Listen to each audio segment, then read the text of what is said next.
Hello, everybody, and welcome back to another episode of the Extrospective podcast with your host, Zach Villeneuve-Snell. Today, I'm joined by Inigo Hawkings, and we talk about the resilience and the power of possibility that he learnt during his time kayaking, travelling Italy, learning the language and spending months there on his own, and producing content, creating a brand, and pursuing a career as a professional cyclist. Without further ado, Inigo Hawkings. I'm actually living a dream. The growth is so weird. So I'm looking at my analytics percentages. It blows my mind. I give kayaking lots of credit for where I am today. I have the possibility to race Tadej Pogačar. All I could hear was, oh, it's the guy from TikTok. Oh, it's the TikTok. Oh, it's the TikTok. And no matter what they reckon, it just didn't faze me. There was something not quite right upstairs. If you're going to get wet, you're probably going to get cold. Almost in a sort of masochistic way, sort of enjoy it. So I was left in this house for like 7 months on my own, which is really quite tough. I was living day to day, supermarket to supermarket, to bed to bed. Everything went wrong that it possibly could have done. 100% it changed my life. Better to have a short life that is full of what you like doing than a long life spent in a miserable way.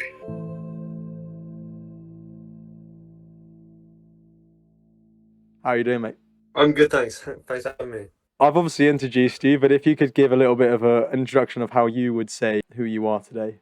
Well, you've done it very well, actually. You said pretty much what I am. I like the idea of being a content creator. I don't really think of myself in that way, but since you said it, it does sort of make sense. I'm just living life post-university. I'm riding, I'm making content, I'm meeting people, I'm having fun. That's pretty much who I am right now. Living the dream. So what we'll do then to gain understanding of like how you've got to this stage in your life when you're post-graduating, potentially later than some people would say is the age to try and make it as a professional and see what has built up to that point in your life making that decision. So turn back the pages. What was growing up like for you and where did you grow up? Well, so I'm from Salisbury originally, in Wiltshire, small town.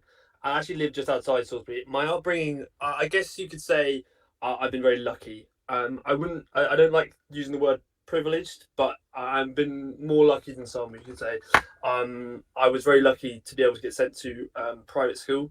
It's not something I generally like to talk about, but it's the case.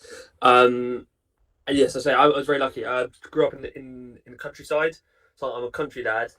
And I was really sort of exposed to everything. I had one other brother who's 2 years younger than me, we sort of just grew up in the countryside, living country life, doing normal things. I played all sorts of sports at school. I was always very outdoorsy. I didn't really like the classroom. I wasn't very good at school at all. I really liked going outside and getting involved in the outdoors, whatever that really was. And that's pretty much what it was like when I was sort of growing up. Amazing. And I'm sure we can all think back to the different kind of characters that existed within the classroom. You know, you'd have the class clown, you'd have the shy kid, you'd have the kid who couldn't stop throwing rubbers around. That was Max Williams, if you hadn't listened to episode 2 of the podcast. But what were you like as a kid? Like, where did you fit into that? I was quite shy. I'll be honest, I didn't have many friends at school. I wasn't very good at people. I wasn't very good at making friends. I sort of did my own thing. I wasn't really a clown, but I would do things to not be studying, if that makes sense. Do you think that's like because you're like constrained by the school system and is that like the creative mind trying to like not be in those boundaries, do you think?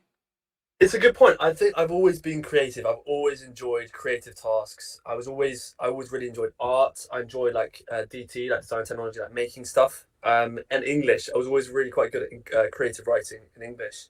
And originally I wanted to pursue that and maybe go into journalism or something like that. The 2 schools that I was at were really good at to try and understand me. I had a lot of support from the teachers. And of course, and I mean, there were rocks in the road and things happened, and growing up, it's very tricky, and I misunderstood things and they misunderstood things. But in the end, we ironed them all out. And we got to the end of. So I got to the end of my first school at 13, and I felt like I'd come a long way. I really felt I'd progressed, and the school definitely helped me in doing that. That's really great to hear. I think particularly from those that I've known who might have had like not the exact straight path through school like I did and needed that extra help. I think it's more than like admirable when teachers get involved like that. I'll definitely cut that out because that was silly. But maybe I won't. Maybe you're still hearing it. So, but when you were going through school, I know Italian is a big part of your identity now. I mean, you speak it fairly fluently, but uh, I don't know personally, so I'm asking for myself and for others. Is there any sort of like family tie to Italy? Is that why you always found yourself out there, or do you just get captured by it online or something? I wish there was a family connection. Unfortunately, there is no family connection. My name is actually Spanish. For those that don't know, it's from well, there's Inigo with the little Enya on the end.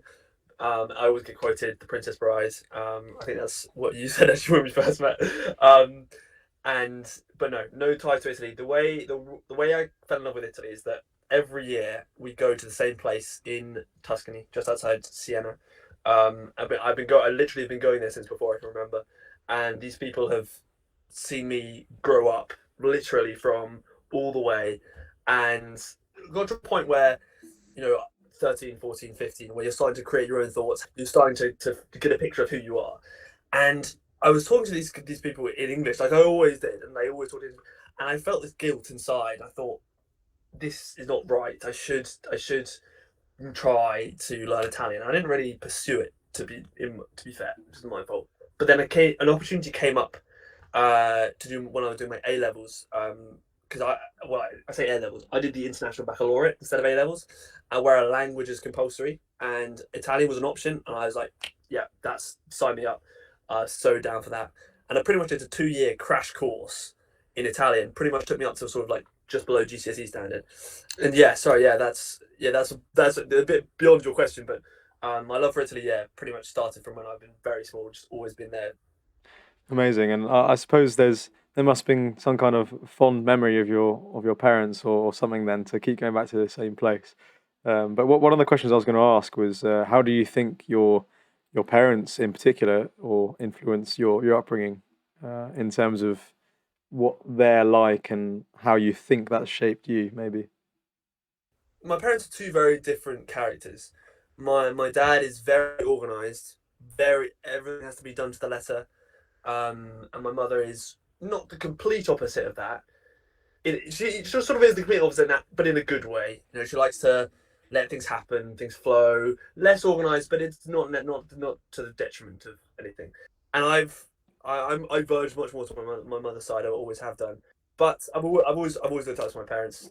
But they heavily influenced my upbringing. I think things like my football team. I support Chelsea. My dad instilled that in me from very as soon as I was sort of competent. He was taking me to Stamford Bridge. Yeah, my parents have been a huge influence and have been a huge help all the way through up to now, like supporting me with this cycling thing, which I think very much an alien concept to them.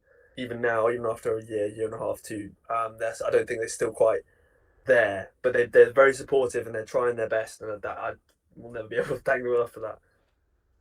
It's interesting you say obviously you take after your mum in the ways of like positive spontaneity in allowing a situation to evolve and change and to adapt with it.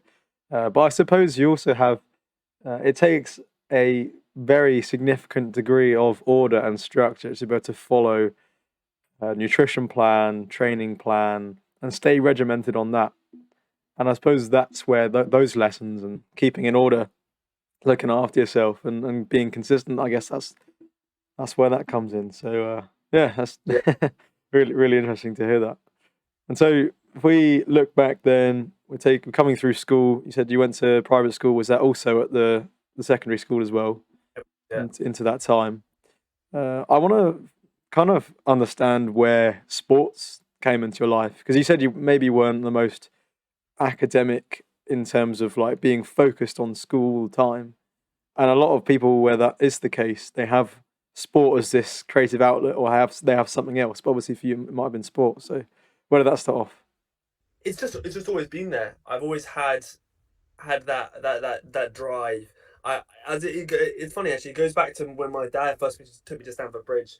I remember the game. I must have been four and a half. We played Southampton. We won 4-2. Um, And I remember watching that, and I went home as soon as we got out of the car. I was like, "Dad, let's go play football. Let's go play football." Because I'd seen, and the players that were playing at the time was John Terry, Frank Lampard, and I would like I was playing football with my dad. And it was just the most incredible feeling. I mean, I was knackered after about 20 minutes, but I thought, I was like, this is so cool. And then when I grew up to about, I don't know, 6 or 7, my dad found a local football team, like an under sevens, under eights football team, and he took me down to trials, and I got in, and I played 2 or 3 seasons for them, up until the under nines, the under tens. At which point the team unfortunately fell apart, and it also didn't really quite work with my schedule at school. But it was just it was just so much fun. I would look forward to every weekend, every Saturday. We go down, just you go play football, and it was on a small pitch. That you had small goals. It was very rudimentary, but it was just a brilliant buzz, and I loved the buzz. And I think that's where I first started thinking about sport as an option. Subconsciously, I wasn't literally thinking about my career at that point, but I was thinking in my head, this is really fun. I really enjoy this. I could do this sort of thing. Football ended up not being the one, because unfortunately my secondary school didn't play football At all? They didn't do it. Their football's not a sport there at all, so I couldn't really play. I could play in my spare time, but we couldn't play it properly. Unfortunately, rugby was the sport, and as some of you may know, I am not rugby physique. I'm the complete opposite of a rugby physique. So yeah. No, I remember playing rugby at school, and it was me and my mate Ben. Whenever the ball would come towards us, we'd be, "Oh no, my shoelaces run down!" And he's instantly get on our knees. I don't think I ever participated in any rugby tackle. I was also a very frail 12, 13-year-old myself as well, so I could definitely relate in that aspect. So you found sport and you loved it, but then how does the transition come in cycling? So the way I came into the sport in the first place, the way I first got into it is originally my dad was a cyclist. Before I was born, he was a weekend warrior, as you might call it.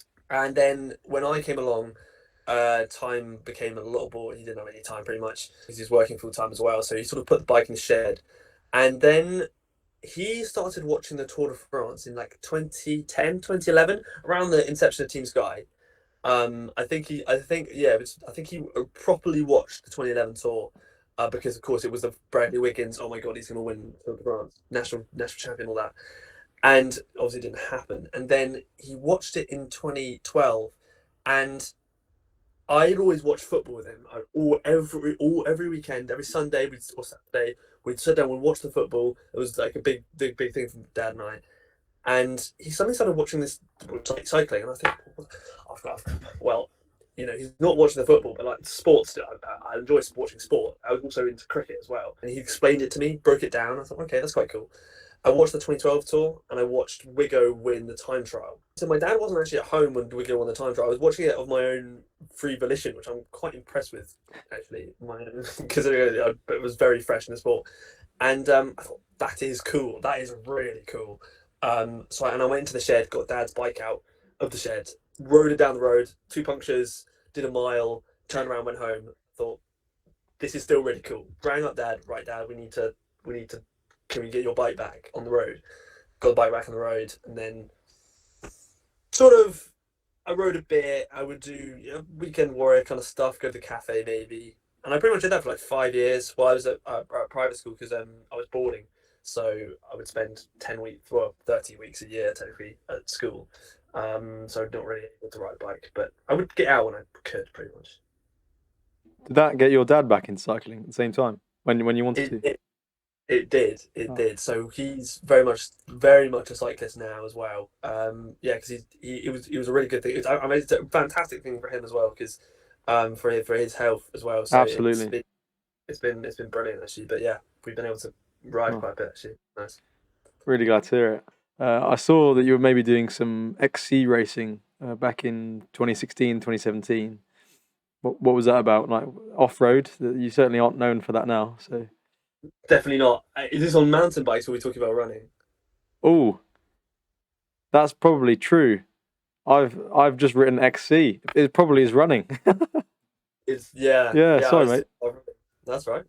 Yeah, unfortunately, I am not gifted on a mountain bike. I am a complete wuss, self-confessed wuss. As my TikTok followers actually will know, I cannot stand a mountain bike.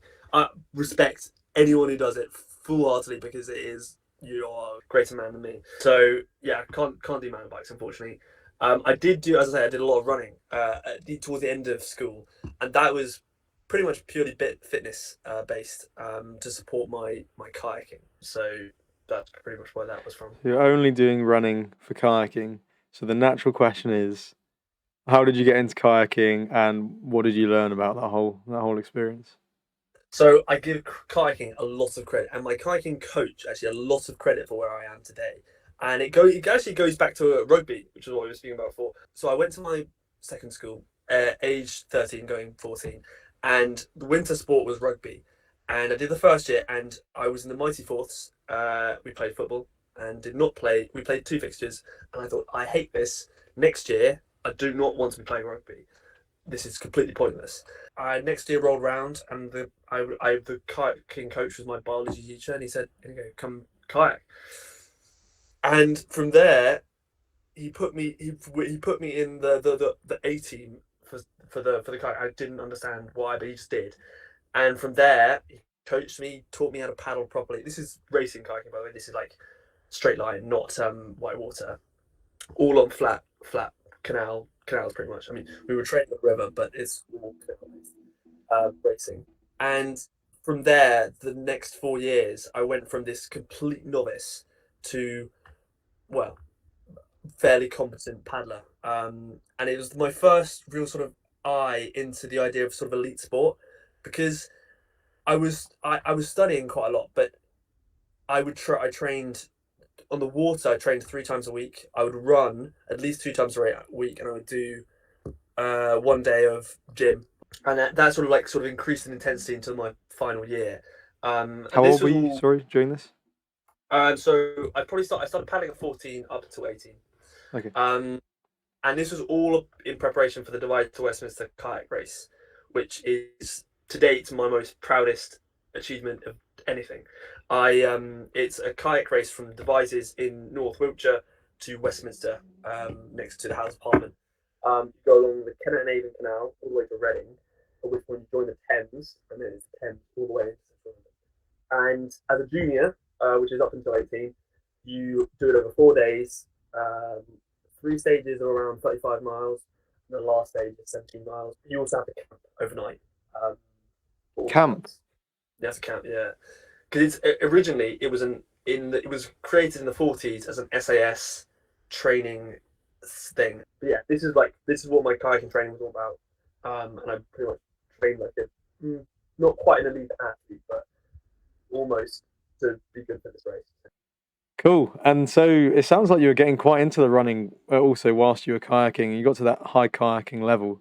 I had no idea that kayaking existed as a sport to that level, where you're doing like 35 miles. Was that like each stage? Yeah, That's mental, and that's all just just doing that kayaking motion. But I have played paddle actually. My oh wow, car, I don't know, it's like all like carbon fiber, and it's like specially designed to, as you can see there, it's got like a ridge. yeah. I apologise to all the listeners. No, that's awesome, man. And what do you think, aside from the sports stuff, did you learn about yourself during that process as you go from seeing sport as a fun thing and watching the Tour de France on TV to then getting into the mentality and the lessons of training day in, day out? What did you learn the most? About possibility. That's literally what it is. The power of possibility. As I was saying before, I was a shy kid. I was weak as well. I was thin, not strong. I was never very good at running. I was never very good in, like anything to do with muscles, really. I was good in like the technique. As I was saying, I played a lot of cricket, and I had good cricket technique. But anything to do with physicality, I was just useless at. And I found this sport, and my coach first told me about this race and said, like, this is something you could be really good at. And I was just thinking, I'm not. That's just not me. It's to do with muscles, to with physicality. I'd have to train. I'm not built that way. And the first time, like the best feeling in my life, guaranteed, was the first time I got to Westminster. I got out of the water and I stood on the steps, and just it was like unfortunately I'm not a religious man, but it was like God was looking down into my soul. It was one of those moments where the lights center around you and there's this like golden aura around you. Just think, oh my God, I can do this, and I would 100% it changed my life forever. Ever from that moment, I just thought, oh my God, I can do this. I can do anything, and it influenced my life up to today. Things when I'm in the dark times, I think back. I think, hey, 4, 5, 6 years ago, I was doing that. 6 years ago. Why can I? You can do this now, sort of thing. And it's the most empowering thing. It's the power of possibility. That's an incredible testament to hard work and also the importance of a good coach as well, to give you that encouragement and guidance to allow you to blossom into an athlete and have that lesson of, you know what, this is possible. I can do this, and you can take those lessons exactly as you are and apply them to the next endeavor that you want to pursue. I did also, because you did mention the running, and obviously I got a bit messed up between when I read the mountain biking and it isn't. But it is something I wanted to touch on, because obviously you got to quite a good level, like a relatively good level at running to help train for the kayaking. It's interesting to me that just because it's cardio, it would help, despite the fact that you're not pedaling with kayaking, are you? It's purely arm based.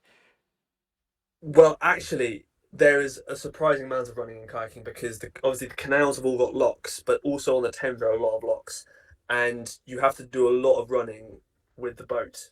Really? I couldn't. Yeah, so the race is about 127 miles. You probably do 10 miles of running throughout the race, maybe more, maybe 15 miles, just through running through locks with the boat. Oh wow, so it's like So there is a fair bit. as opposed to a duathlon where it's running and cycling, you're just hopping onto land to open the lock and then back on the boat again. Wow. Yeah. Yeah.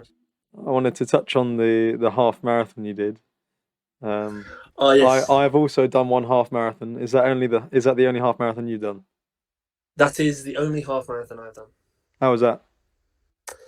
It was actually quite hard. So it's the Crête la Haute in Belgium. It's very kind of friends of mine in Belgium invited me over because they heard I was running, and it's this like cruel marathon where you go into this La Haute region and there's just like it's just very up and down, and so there's like 10 hills, and they just run all around them, and then you go around them and up them and down, and then you go round again, you go up and down. Like there's like just this cruel half marathon that my friends thought would be funny for me to go and do. I was gonna take this opportunity to completely expose the fact that I'd run a half marathon 1 minute faster, but my course was dead flat, so and on tarmac. So I absolutely cannot claim that was forever anymore. Oh, that's a shame. So you're still fast. You still beat me. yeah, that's awesome though.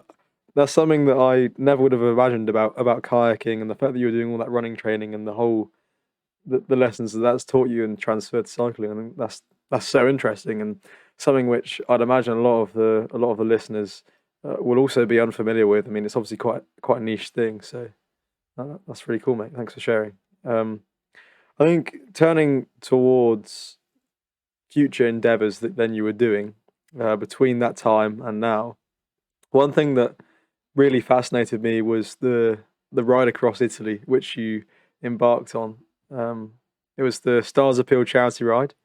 I'll let you talk about that in your own words. The Stars Appeal charity, like, it is local charity to me. It's Salisbury Hospital. I have a personal connection to that because my mum unfortunately had breast cancer over 10 years ago now, and the Stars Appeal were vital for her to recover. And she does a lot of work for them now. And so I was looking for a charity to do this ride because it was my gap year and I wanted to do something cool. And it was one of those ones where I sort of sat down in October of the year before, and I was sort of at the lunch table and I was saying, right, what am I going to do for my gap year? And my dad said to me, okay, so what do you like? And I said, pasta. They said, great. Well, where did pasta come from? I was like, oh, I like Italy. Cool, like you like Italy, so right, just go to Italy. And I said, yeah, but that's cool, but we go to Italy every year. I mean, okay. He said, okay, well, do something in Italy. What do you like doing? I said, well, like cycling. And he said, well, 2 + 2 = 4. And so I was then thought, okay, that's quite a good idea. And so I thought I'd find a charity to give it some sort of reason and to sort of create some sort of, meaning for me to do this, because I felt like riding up Italy is a bit, cheating. I thought I should need something to sort of drive me forward. And so from there, I just planned the routes, and I looked a book. I did the cheating. I didn't bike pack properly and with a tent or anything.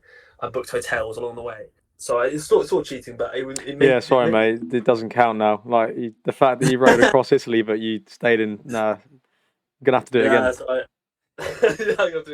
yeah, so but it almost kind of made it harder, because it meant I had an itinerary that I had to stick to. If anything went wrong, big trouble. But yeah, this ride was the kickstarter for like my whole cycling. That's when I stopped being a weekend warrior and started thinking about proper cycling. But the trip itself was just, everything happened, and people said to me before, things will go wrong. Ultimately, things will go wrong, and at the worst time, in the worst place, and it will happen like that. And I love it. I sort of listened. I thought, come on, how bad can it be? Like, it's a bike, I just got to pedal forward and it'll be fine. And I was so wrong. Everything went wrong that it possibly could have done. I didn't break my bike, to be fair. I did have far too many punctures. I had my bike bags broke at one stage, but it was such an incredible experience. And it taught me a lot, because I went on my own. The thing that a lot of people would always ask me before I was going is, so who are you going with? And I didn't have, to be honest, many cycling friends, if any cycling friends at all, even let alone my age. And so it just never came into my mind that someone would come with me. I just thought, well, I'll just do it myself. It's fine. Because I'd always been quite, single-minded. I'm not very good at like team sports. So I had to have my wits about me a lot. I had any problem, I had to sort it out. I couldn't just sit down. If I crashed, I had to sort it out myself. Doesn't matter where I was. If I break the bike, break the bags, I had to sort it out myself. And it made me think. It just put me in a mindset. It was a 21-day trip, 2,000 Ks, 21 days, 3 rest days, pretty much literally a grand tour with 1,500 Ks less, but with bike packing bags. So I say it's sort of like the grand tour. And I did the bottom of Italy to the top. The goal was to do the most southern part of Italy to France. I didn't go to Sicily because that just had a lot of logistical nightmares. So I went to a place called Reggio Calabria, which is the southernmost city in Italy. I mean, I could have gone a little bit further south, but I got there and I thought, I'm basically here. And then I rode up, and it was very interesting to see the polarization between the south of Italy and then the north. They're two very, very different places. Very much like the north to south divide here in England. The south in Italy is very deprived, industrial, not a lot going on, a lot of empty space, a lot of nothing going on. So I have a lot of alone time, a lot of thinking time, and again, sort of the thing where if I crash, I'm in deep trouble. And the roads were horrendous. I punctured 8 times in the first 6 days. I had to get new tyres. I shredded the tyres. And because I was very green, I had no bike packing experience. I didn't have any experience of having the actual weight on the bike. I mean, I trained a bit with weights on the bike, but not properly. And then gradually got north. I stopped at the place where we go every year, my family, in Siena, just outside Siena. I stopped there for like a rest day. It was like flick of a switch, like a transition from one to the other, from the south to the north, and everything from there on was very green and very nice. It was April 2018, and it was all green and the spring and nice. And my dad then came out for the last 5 days, 4 or 5 days, 6 days, and he sort of rode with me for a bit, and he would drive a bit and then ride a bit, and that was really nice to have him there at the end. And I think it really, really helped, because I'd been fine all the way up to that point, but I reckon the last couple of days, my head might have started to crack a little bit, and so having him there was just absolutely vital for me to finish. Another one of those feelings of across the border 21 days ago, I was way back there. I'm now here, and I didn't take any public transport at all, and apart from getting there and obviously getting home. I literally didn't do anything. I really had literally got there on my own 2 feet, and it was one of those just oh, mental moment. It's almost overwhelming, isn't it? Because you realise the power of the bicycle and what it can do, and That's it. not only the power of like making you fit and training for your endeavours now, but just in the way of appreciating countryside and what's around you and culture. And I suppose it really must have been handy at that age. What you'd have been at 18 at that point, 18, Yeah, 19, to have had the international A level of getting you to a level of Italian where you can go into a shop and awkwardly ask for new tires and go through all of that. But it's still so, literally foreign. And it's incredible to hear. It's something that I want to do, something like that, where you just go to a different country, you pack your bags, and you just find out what's going to happen. I think so many people could learn from doing either walking trips or cycling trips like that because you learn so much about yourself. Like you say, like everything went wrong and that could have gone wrong at some point. But when you're in those pressure moments, is when you figure out you are going to work it out one way or another because it's you're not going to die. Like you know what I mean? Like the worst possibility is you're probably not going to die. Therefore, you'll sort something out and you'll have a story to tell. So I think that's a really good testament to that. And I think well, if you could kind of sum it up as like one lesson that it taught you, what what would you say? And I'll give you a bit of time as well. I don't want you to like answer oh straight away. God, that's actually really hard. One lesson. I mean, I don't want to say the same thing as I said for kayaking. There are many lessons that I learned. Many lessons I learned about it, about cycling, about myself, about life. I did a lot. I mean, it was another one of those things. I was a different person when I came out the other side. I really learned a lot about. Because I was living day to day, supermarket to supermarket, to bed to bed. I really was just in that mindset. But one thing that really came out of it all was just the kindness of people. Like people just are great, but they were genuinely interested when they heard me speaking Italian and they heard me trying to just tell them what I was doing. They loved it. They absolutely loved it. They would egg me on and try to tell me to like they wanted me to keep speaking, no matter how many mistakes I was making, and they all wanted to help. When I changed my tires in this back of nowhere bike shop, like real classic spanners everywhere, like old tubular tires on a rack, just like I've got a picture of it somewhere, like old proper Mercs-esque bikes in the like racked up and stuff, just like all this stuff. And I came in sort of like, hello, in Italian, like, can I have some tires? And he was like, oh yeah, of course. Come in the back, come in the back, come in the back. I'll take you. And then he rang up got on the phone. I didn't realise that I got on the phone. And his boys, all these 70-year-old men just come rolling in their flat caps. Oh, hello, my name is Ainer, my name is Mario, and I'm from this place. Where are you from? Oh my God, my son, he is riding for Caja Rural. Oh wow, this is fantastic. And they all had a look. Oh wow, this, why have you got this here? And they fully serviced my bike. He actually changed my chain as well, not that it needed it. And I said, right, what can I pay? He said, no, you can't pay. No, you can't pay. Get out, get it. Like, he was offended at the idea of me paying. And I left. I was like, oh my God, people. It just, what, where, why, how? And I've got so many stories like that all the way up the country. That's so amazing. I guess the when you're doing something really cool, especially for a good cause as well, it's incredible how people can really gather around and support something like that. Whether they knew the full context or not, I don't know if you like describe the whole thing, but when you're doing something cool and going on a limb, there's obviously a risk to it. I think it's a surprising lesson that people actually want to rally alongside you because they're celebrating something positive and good, and I guess it brings out the best in people. So Yeah. that's so I cool felt, to hear. That's so cool to hear. So that was in your gap year. Would you say that's like the main thing takeaway from your gap year, and then you went into uni, or is there anything else that's of note to talk about personally? well, I originally it was the only thing I had planned. I thought, all right, I really want to get everything. I want to do the best I can. I just like get everything, and I was just talking to a friend of mine who was in Nepal at the time, and he came back and he said, Inigo, we've got all summer. Why are we here? Why are we in the UK? Why are we working when we could just go out and see the world, sort of like fairy tale style? I was like, oh my god, yeah, that's such a good point. And so we got a map out, and it was very much sort of throwing a dart and thinking, right, throw a dart. Oh, let's go there.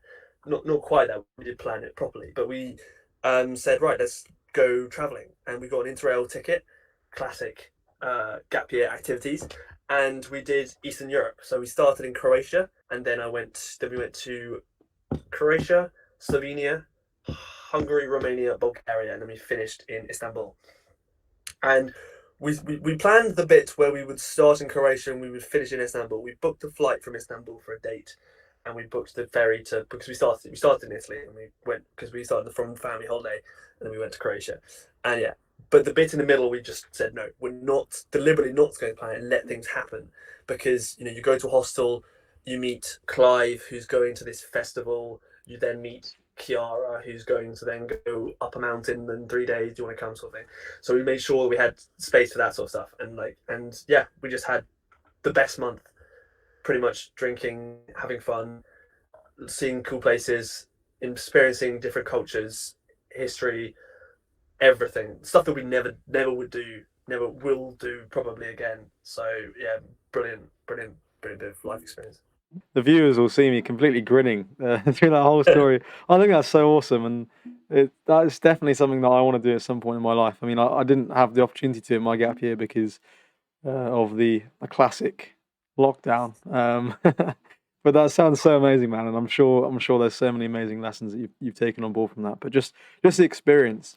And actually, if I upload these in proper order, which I'd imagine I will do, previous guest on the podcast travelled around 40 countries in his 20s, all around South America, and just wanting to be connected with the earth and trying to understand different cultures and experiences. And yeah, you just hit home the point there, which is when you're young with relatively little responsibility and all the time in the world, like why on earth would you just stay doing the mundane things day to day when you have the world at your fingertips? And hopefully that inspires. Well, it's definitely inspiring me, and I hope that inspires many of the listeners to pack their bags, not spontaneously, maybe do a bit of planning, but I hope so. Yeah, I think it's definitely good lessons there. And then so you move into uni, and you go to the University of Reading, which is kind of how I came across you, even though I don't go to that uni.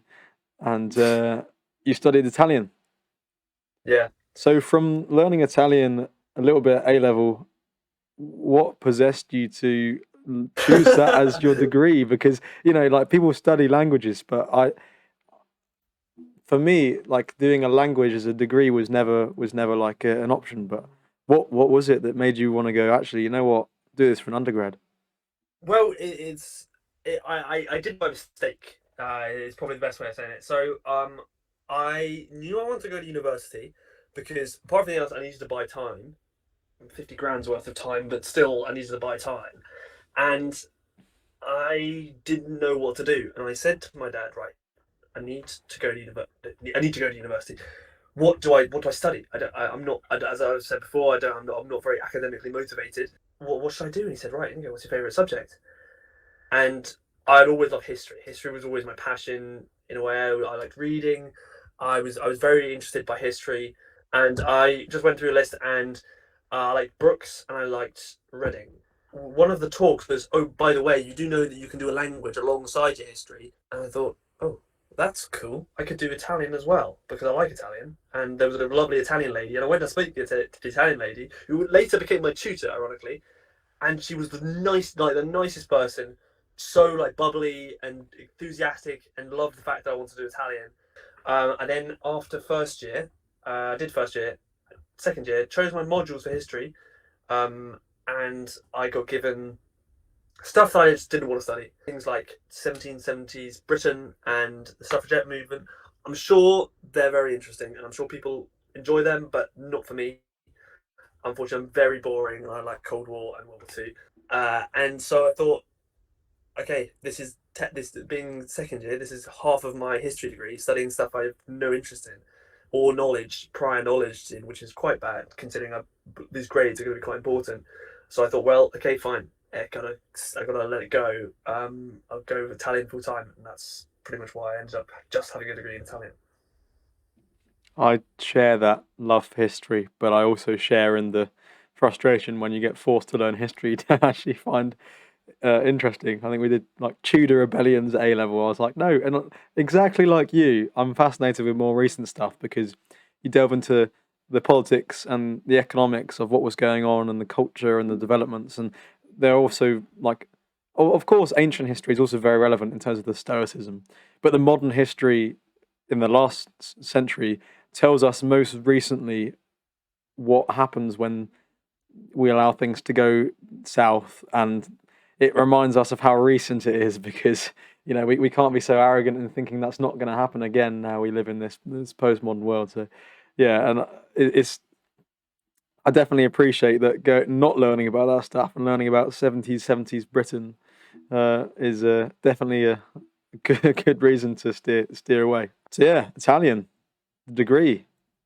Amazing. I got there in the end. Yes, yeah. I enjoyed first year. Second year was okay. I then did my year abroad, which was also I should have probably said that at the start. That was one of the main reasons I chose Italian. I was going to ask you specifically about that, so I'm glad you've gone that direction. So the year abroad was the top of the agenda, and it was the weirdest year. It was there. The highs were high and the lows were very low. And it was just an incredible experience. Vital for my language, apart from anything else. I learned my language level subconsciously. I didn't notice it. I didn't notice it at all. But looking back to how I started, not knowing how to say like things like celery in the supermarket and look like a bit of a fool, then the other end, being able to talk about pretty much anything from politics to celery. But yeah, so I was in Padua. I chose Padua. I wanted to be in a smaller place because it felt a bit more homely. I'm from Salisbury's a fairly small city.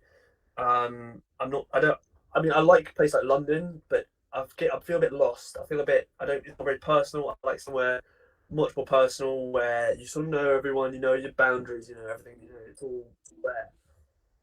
Padua is very much that sort of place, just outside Venice in the north. One of the most beautiful cities in the world, in my opinion. Of course, I would say that. The history is incredible, from the Romans to Napoleon visited there. Dante lived there. Petrarch lived there. All of these characters throughout history all were centered around this place. Shakespeare visited it. It was bombed. It was a Nazi HQ, bombed in the war. All of this stuff, and it survives today. And it's the most beautiful place. The architecture is incredible. It's got beautiful Renaissance buildings and sort of cold streets and coffee shops and all this wonderful stuff. And the place I absolutely loved. The studying though didn't go very well. It was all online because of the aforementioned pandemic, and so I had to be on a computer, very much like we are now, just sitting in a lecture and listen to this bloke drone on about Petrarch, and it was really hard.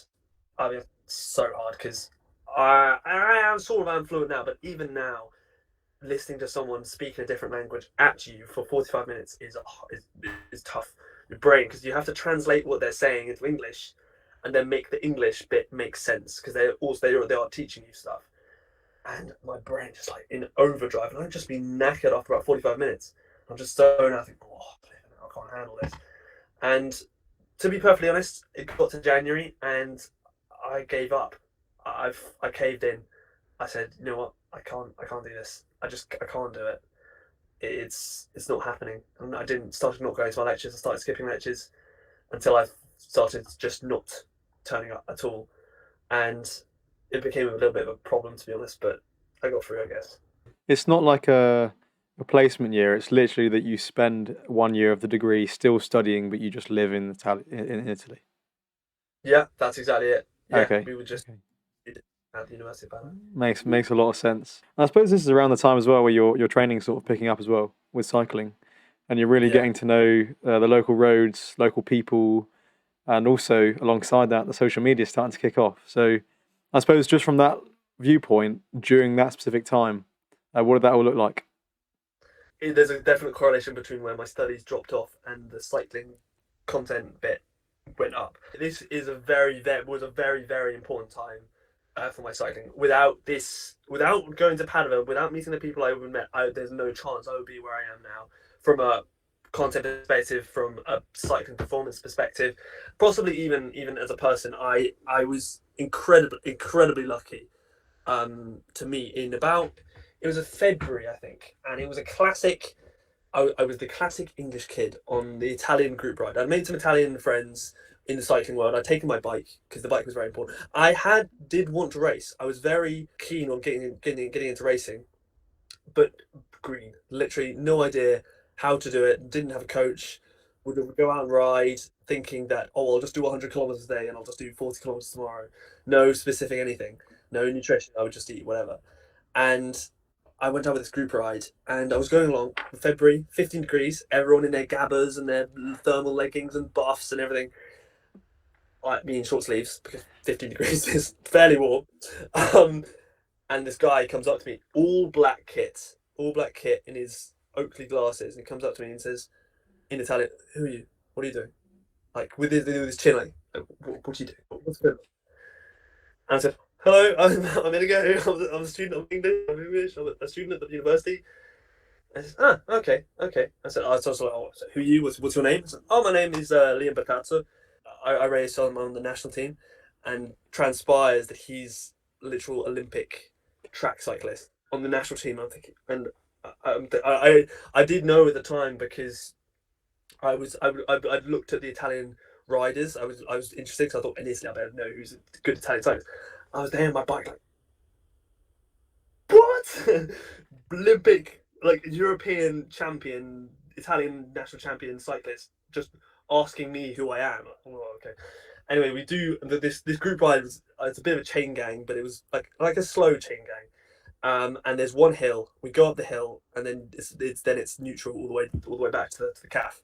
And we do the hill full gas. And I'm a climber when it comes to cycling, so the climb was where I was pretty good. And Liam, he says, right, we're going to do the climb now. I'm going to have a look at you, see how you go. No pressure. And we get to the top. It's like 7-8 minute climb. I get to the top in the front group, and he's there, not breathing, on 190 beats a minute, like full gas.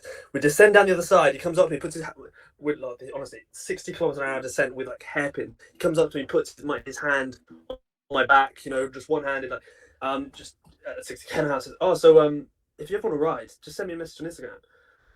And I think, you don't. Why would you want to ride with me? I mean, I want to ride with you, but there's no way. Come on a ride. Send me a message on Instagram. It'd be great to have you get you on a ride. And I thought, okay, yeah, I'll do that, but there's no way it's going to happen. Send him a message on Instagram. Replies within 20 minutes. Right, here's my WhatsApp. Tomorrow at this point we're going on a ride with all my friends, and just from there, just complete snowballed. I was entered into the pro cycling network of the Padova area. There was Liam, there was Alberto Danesi, who's the DSM sprinter, won a stage of the Giro this year. There was a triathlete, who's on the Italian national team called Alessandro Fabian, one of my favourite people. He's so enthusiastic about everything. He's great. Filippo Fortin, who was at the time racing for Vorarlberg in Austria and is now on Maloja. But he was Red Hook goats, pretty much. What he'd won 2 rounds, two full Red Hook series, and then 10 races inside that. And for context, the Red Hook's like quite a competitive, fixed gear cycling race, isn't it? Like it's got a bit of a buzz in it, isn't it?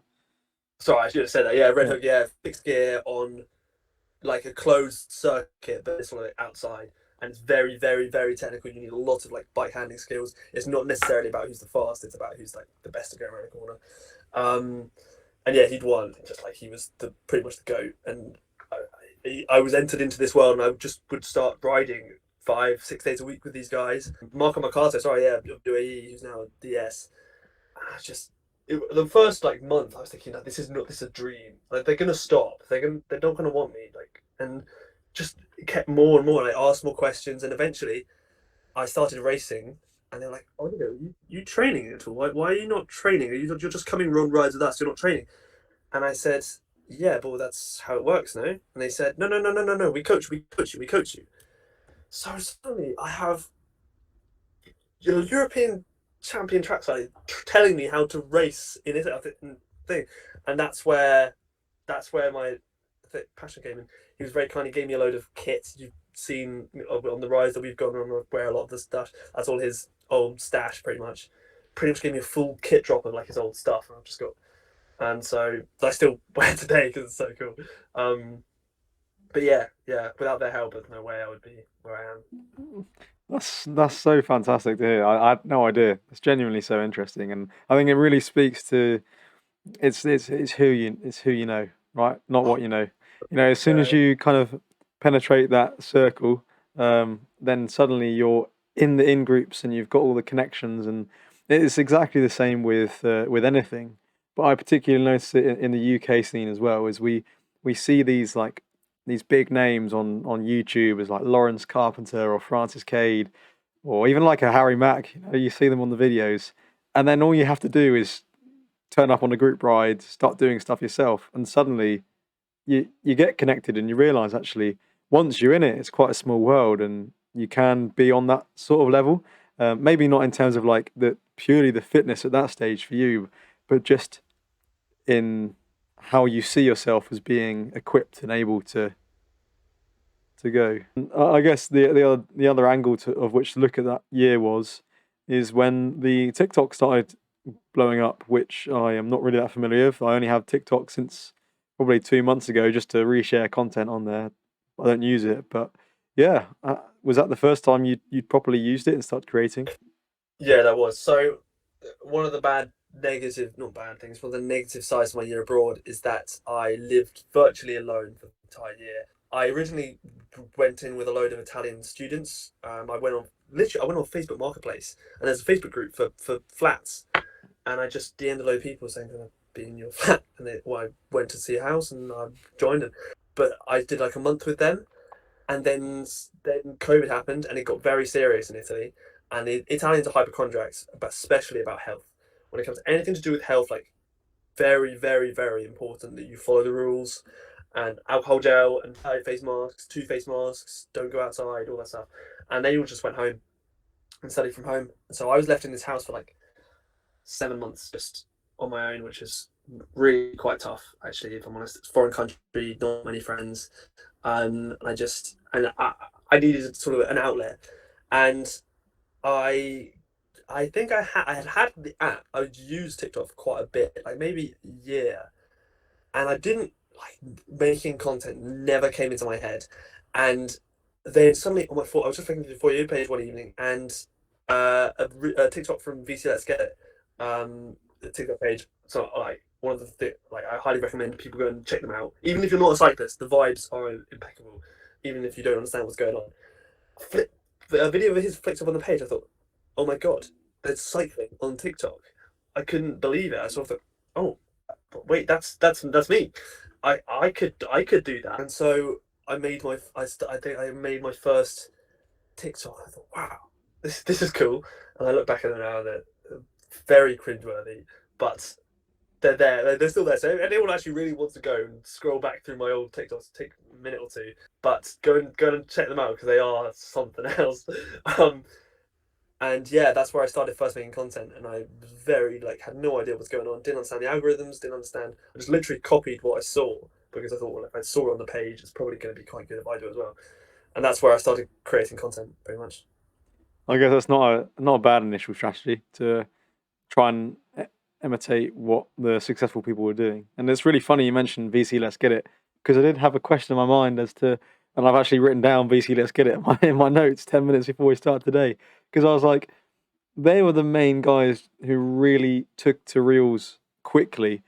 And so because of the niched market that cycling is, coupled with the fact that you have new reels. Obviously, it only takes one person to really get it right quite quickly, with all these mashups of clips and like jokes and cool music, and it really started to take off. It started to take off, and yeah, I remember when I first came across your content as well, must have been like about a year ago now, maybe when I followed you, and I remember seeing the reels, and obviously you check back the last couple of months, and there was the videos of you from when you were out in Italy, and it's all these montages of like cycling up hills and training and whatnot, and yeah, I think it's so cool to be able to showcase it and make it appealing in that way, because cycling is such a fantastic sport. We'll both appreciate that. I've spoken about it before on the podcast, and I don't think enough people. A lot of people's perception is warped by the fact that you drive and they get in the way, and it's really annoying. But actually, if you cycle and you get out into the hills away from cars, we don't want to be holding up cars. Cars don't want to be held up by us. It's a mutually it's the same kind of vibe. But when you actually get out on the bike to the hills, and especially in a warm weather mountains like in Italy, I went on a holiday to Italy once, and I did have the opportunity to ride out there. And from my little glance in as well, it's honestly some of the best rides I've ever had. Especially those like little cafes with the cobbled streets, and you just kind of like sit under the local man's got his newspaper out, and you just like Yeah. I love it. Yeah. good vibes. And I think you don't really. I've never found that sort of feeling or that sort of lifestyle with anything else other than cycling. And I get people have their sports and team sports and stuff, but yeah, it's great to hear how you were able to find the benefits in that as well. So I guess that takes us quite nicely through to when I first met you, coming into final year. You finished year in Italy, obviously started making started making started making well, I'm not going to ask what you're doing in the clubs at that time, but started making content, started getting into these networks and really kind of understanding what it is to train and properly invest into that whole lifestyle of cycling. You got the contrast between 25-30 degrees sun and then just the horrible weather of and winter lanes as well around where Reading is, I guess, for uni. What was that like? Yeah. I was gonna say it was tough, but I didn't actually struggle that much. It was the training aspect I really enjoyed. I really liked the idea of the structure, knowing that I was on a progress. I could see the progress. I understood it. All my kayaking training in school, I've done 4 years of just horrible. Because obviously when you're training, you're guaranteed to get wet. If you're going to get wet, you're probably going to get cold. Those two to get within about 10 minutes, and from then on, if it's like a 2-hour session, it's pretty horrendous. And I was doing that 3 times a week, and in the snow, in the ice, in the thing on the river, and I was like having a pretty horrible time. But after like 4 years, you get fairly immunized to it, and you sort of get used to it, and almost in a sort of masochistic way, sort of enjoy it. And same thing on the bike. I enjoyed it. It was annoying from the sense that my bike was getting trashed all the time, and I had to replace the chain and the bearings and all this stuff, but which was frustrating. But and something I noticed I didn't have to do at all. Is I never change bearings. And Italians have one bike. They instead of spending £5,000 on one bike and £3,000 on another bike, they just have one £10,000 bike because they don't need a winter bike. Something that they just didn't understand. I would explain it to them because I took my winter bike. And I would explain to them, this isn't my nice bike. If they'd ever seen your headset at Peace Lake, that one ride where it's basically you either go straight, left, or right with no variance. If they saw that, they'd be absolutely mortified, I'd imagine. Honestly, I cannot believe I went on that ride thinking that was a good idea. But no, yeah, training in England was not that bad. I didn't mind it too much. I mean, there are bad days, but they're always hard to be. And that's, I suppose, as well, you were also fueled and you're really getting in a stride with the content creation and growing. I suppose what is like a personal brand, I guess, when you're creating content and trying to provide value in a way because you're showing how appealing things can be. But also, I think it's just for the sake of being fun, right? Like when you go for a ride, and I remember there was a couple of rides where we made reels and stuff with Tom in January, and it's just a bit of fun, You're just like. Everyone loves just filming what they've got up to with their mates as a bit of a laugh and then creating some sort of like mashup to remember it by. I think, even if it's not for any sort of like personal brand, monetization, growing professional ambitions. It's just purely to document what's going on. Like everyone loves that sort of stuff, and kind of coming through that time. If we're going to continue working through chronologically, it comes into probably the end of graduating for you for Italian. I don't know if you want to talk about it too much, but I remember seeing on your Instagram something about the fact that you weren't that pleased with like the Reading experience. Did you want to like unpack that maybe? Oh yeah, 100%. It's something actually I like. I do actually like talking about. I was saying at the beginning that first year was good, second year was okay, third year was a bit of an anomaly because I was in Italy. It was a bit different. Fourth year was not good at all. I didn't have a very good time, and this is. I definitely take some responsibility for myself. But it's not necessarily for the sake of I didn't have a good group around me. I had good friends. I had good friends that were still there at the university. I still knew people, which was quite nice because I was a fourth year and a lot of my friends had graduated already. But I still knew people. But my desire to study was way down. I couldn't motivate myself whatsoever. There was something not quite right upstairs that I just could not physically motivate myself to study, and I scraped through that year, and I got through to the end, and I got the degree. But it was I not through. It was through the desire for it to finish, not for the desire for any good grade or whatsoever. I did everything I could to not study, to not go to university. The university tried. They were very concerned about me, kept sending me emails, and no matter what they threatened, not that they can really threaten anything, just didn't phase me. They would sort of say, "Oh yeah, well if you don't come for 3 lectures, we're gonna have to talk to you. We're gonna have a special conversation with your tutor, and you're gonna have to do extra time, and you're gonna have to do all of this." Didn't phase me. I just didn't care. Actually, that's the best way to describe it. I didn't care. I did not care one bit about university, about studying, about going to university, and yeah, and a lot of that was to do with my contempt for the university itself. I chose Reading because it was a good location apart from anything else. I liked where it was. But the people were nice on the open day. Obviously, I had the Italian option. The campus was nice. Reading city centre, I don't know if you've been or any of the listeners have been, is a dump. It is horrendous. There is nothing to do there. I think it's the telecom capital of England. A lot of telecom companies there, so Vodafone, Verizon, Three, a lot of those guys there. But there's nothing. There's no nightlife to really speak of. There's no, anything to actually do. There is a prison. There is a 15th century abbey that's just rubble at this stage.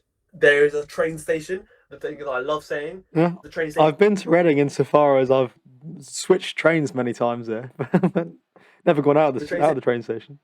Well, that's very good because that is the 5th best thing to do on TripAdvisor when you go to Reading, which sort of speaks for itself. So I didn't like being there. I didn't like the place. I didn't like very much at all about it. I would go home as much as I could. I would ride my bike as much as I could. I would do everything I could not to be there because I didn't enjoy it at all, pretty much. I guess because you were also now you've had that shift of you come from riding your bike almost full time in sun with semi-pro and pro cyclists to not only just the cold because you said that you're able to just crack on with the kayaking perspective, but just the change in culture, the change in environment, and also the fact that I suppose as well it's difficult it's different with a uni degree in Italian compared to other degrees because I suppose if you're learning the language, it's like I know the language, and so I might not have the specific things for the exam, but like I'm just learning the language. It's like a exactly it. This is exactly it. And one of the key things is that what I said at the beginning was that I wanted to go to university because I didn't know what I wanted to do. I came back to the UK and I knew what I wanted to do, and my degree was not going to get me anywhere near where I wanted to be. In fact, it was going to take me in the opposite direction away from what I wanted to do. And so I grew this contempt, this sort of negativity around it, that it was taking me away from it didn't benefit me in any way. And I nearly sacked it off. I nearly quit several times, many phone calls time to my parents saying, "Look, I can't do this, guys. I want to go home. I don't want to do this anymore." And thankfully, they pushed me through, and I got to the other side and I have a piece of paper. The piece of paper is the thing I kept thinking about. Something about in my head that this invaluable, literal, just piece of paper that cost 0.111 of a pence or whatever it is, was literally going to be my ticket to life. That thing, that's what stuck with me. I thought, right, I've just got to get that piece of paper. Just a piece of paper, that's the key thing. And I've got the piece of paper, and that's all that matters to me. I suppose on one hand, it's like, I guess part of your rationale would have been when you go for a job interview and they ask you, "Oh, have you got like a second language?" or wherever you're using it. It's not like, "Oh, I have a bachelor's degree in Italian." It's just like, just speak Italian. Like that is the evidence. But Yeah. are you glad in the end that you finished it? Yeah, 100%. I'm very relieved. I'm relieved actually. I mean, I didn't think I would be, and it was interesting the feeling that I attached to actually graduating and receiving my good result. It was the weirdest. The whole finishing exams was weird, obviously, because it's the classic. I mean, it's now a lot of people have experienced it. You close the laptop and it's done. You don't have to do any more work. It's very weird, and no exam hall or anything, which definitely suited me much better because if I'd been in an exam hall, I would have not done very well. Um, and I received the email, and my parents, I said it throughout the year. I do not care. I don't care. When I get my results, I'm not going to care. I'm literally going to throw it away. I don't mind. I don't care. And then my parents said, "Oh, you say that now, but when you get it, you'll think about it differently." And that stuck with me. And I obviously to their face, I said, "No, you're completely wrong." But in my head, I said, "I'll be interested to see what it's like when I get the email, how I will just naturally react." I got the email and I just thought, I literally nothing. I felt like I said I would feel, which surprised me because I thought I would be more. I thought I'd be like, "Oh, thank God I did it," but I got it. I thought, yeah, well, okay, What now? cheers. Yeah, What now? yeah. It was a thing as well. Like I didn't feel like I deserved it. I didn't feel like I deserved it in any way. I mean, I'm quite pleased. I got 2-1, which is fairly good. But I just thought, well, I don't deserve it. Why does that piece of paper saying Inigo Hawkings degree in Italian 2-1? Why does that? I don't feel like I've got a degree in Italian. I can speak Italian, yeah, great, but I don't have a degree in it. I don't. There's not. I don't. There's nothing. I don't. Why have I got a degree? I don't. You know. It was Yeah. very weird. I guess I don't want to like dwell too much on this, but I'll make a broad point maybe. With a degree, it's often had lots of value, right? Like it's always in the past, university was for the elites and for people who were able to go down that route, and it had real value. But now because everyone's having a degree, especially I guess in a language where it's even harder to quantify specifically what you've learned, like compared to of not of learning it, because you can just speak the language. It's a it's an odd thing to be like, oh yes, I have now this like little letters at the end of my name. What does that even mean? What's it for? It's just like I guess it's only for the opportunities that it can provide, really, ever a degree, Yeah, I guess. And for you, the opportunities that you wanted to go down only really involved just the fact that you could speak it a little bit, yeah. and then race That your was the bike. goal. Yeah, uh, very much. That was the goal. I set out at the beginning of the degree saying I just want to be able to speak Italian at the end of it. That was what I really cared about. I don't care about the exam bit. I just wanted to have the ability. exactly. Okay, so I think there's probably like two main things that the rest of the podcast is going to consist of, and it's not going to be possible to do a chronological thing because they're sort of happening at the same time. And two things that I kind of want to talk about. On the one hand, it's the TikToking and the sudden growth of your Instagram and social profiles, and on the other hand, it's what the present and future looks like for you, racing wise. Tell you what, I'll ask you. What do you want to do? What do you want to cover first? Um. Oh. Shall we do? Let's do content first. Let's do Content. TikTok. Yeah, perfect. In that case, let's wind it back if the listeners can remember. So we were talking about the fact that you sort of picked up on TikTok as a way to, I guess, keep yourself sane whilst you were living on a house on your own in Italy, whilst all the riding was happening. You saw people like VC Let's Get It. You started growing your TikTok profile. Come back to the UK, start collabing with someone like Tom, who I was housemates with. He was the first episode of the podcast. I think you guys came across each other from some other podcast, right? If I'm not We wrong. did. Yeah. So I guess again, it's the circles and connecting with who you know, because you wouldn't have maybe known that Tom was at Surrey, and that for those who aren't familiar, what is it, like 50 or 60 miles between us? So you have like a good middle meeting ground, but probably even closer than that, to be fair. And so we all kind of came together. We're doing the content stuff, and then that kind of brings us through. You kept the momentum going to, let's say, what was it, like 3 months ago, 4 months ago, maybe. When was the time when you messaged me about like, and not just me. I'm not going to claim that you just consulted me, but about the direction and stuff. It's getting to like 2-3 months ago now. It must be. It was about July, late July, August, July. I think I was in Italy at the time, so it must have been about July, August. That's like 2-3 months ago now. Okay. Yeah. At that time, you had less than 1,000 followers. Yeah. On Instagram, and then suddenly you're like, you know what? Let's change strategy. Let's do a little bit different. What was that? What was that about? Because you've grown quite a lot now, and you're not quite at. What are you now, followers wise? 3,700, I think. I was gonna say, by the time this comes out, I would easily bet like 100 quid that you're on 4K. So if you listen to this now and you haven't grown by 300 followers in like a month, then I will give you £100. Okay. But yeah, what did it look like for you, like from your perspective when you started doing that? So, I think I better just quickly preface my rationale. Originally, yes, content was a way of staying sane, enjoyment, a creative outlet as well. Because I was saying I'm quite creative as a person. I like art and things like creating stuff. So I thought, right, great, content is a really good way. And I found it really resonated with me because I'd always with like drawing or something. I did a lot of drawing and I would like dip in and then dip out. Content I've been able to always do. And got to the end of the year when I figured out that I wanted to do cycling. I wanted to be in the industry, pro, marketing, whatever they may be, journalism. I wanted to be in cycling. That's my long-term plan. The best way to do it, I have to make connections. I have to meet people, and you can't meet people that you don't know exist in a way, sort of thing.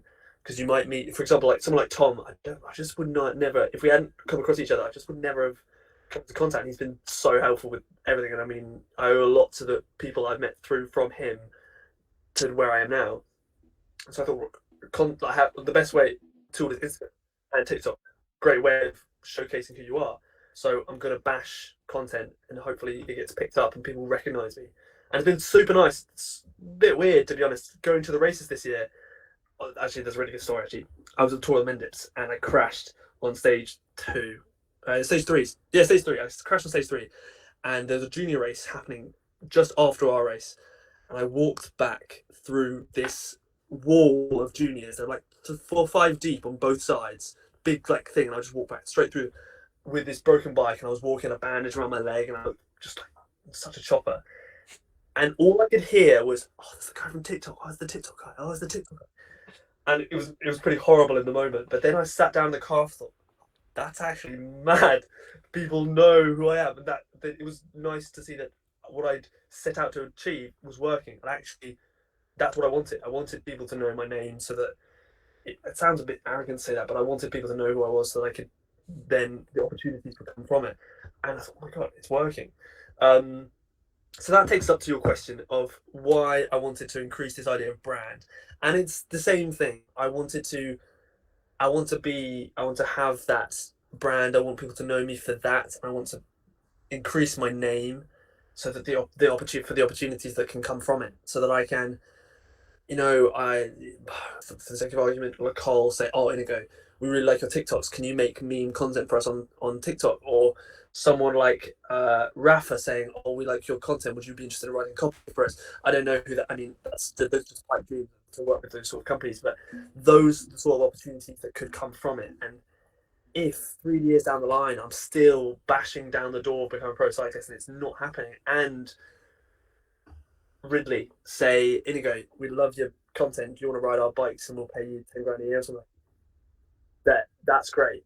And that's great. But then there are the other opportunities that come from that when it comes to things like teams. You were talking about it with Red, is that if in 2 years' time, 3 years' time, hopefully, maybe I might be going to someone like Tim Elverson with someone and say, look, Tim, I'm quite good.